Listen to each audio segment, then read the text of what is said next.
মনে করলে চলবে না, রাষ্ট্রকে আমাদের নির্দিষ্ট একটি গণ্ডি মনে করলে চলবে না।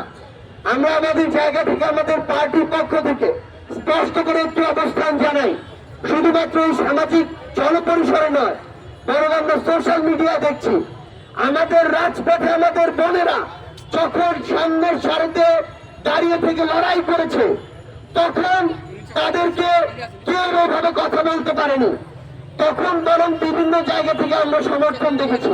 কিন্তু সেই বোনেরাই যখন আমাদের রাজনীতির মাঠে আসছে, বিভিন্ন পার্টি যেমন আমাদের পার্টিতে যোগদান করছে, তখন আমাদের এই বোনদেরকে স্পেসিফিক টার্গেট করা হচ্ছে।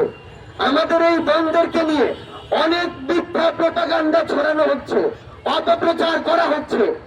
সবচেয়ে বড় কথা হচ্ছে, আমাদের এই বোনেরা, এই বাংলাদেশের অর্ধেক নারী, কখনো এমন নয় যে যখন প্রয়োজন আমি ব্যবহার করব, আর যখন মনে করবো তখন তাদেরকে নিয়ে অপপ্রচার চালাবো।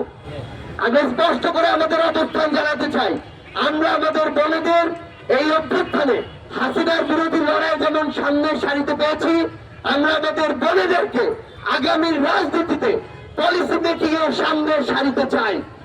আমাদের বোনেরা আর এই বাংলাদেশের সংসদে তারা তাদের যোগ্যতায় পার্টিসিপেশন করে এসেই সংসদে নারীদের প্রতিনিধিত্ব করবে।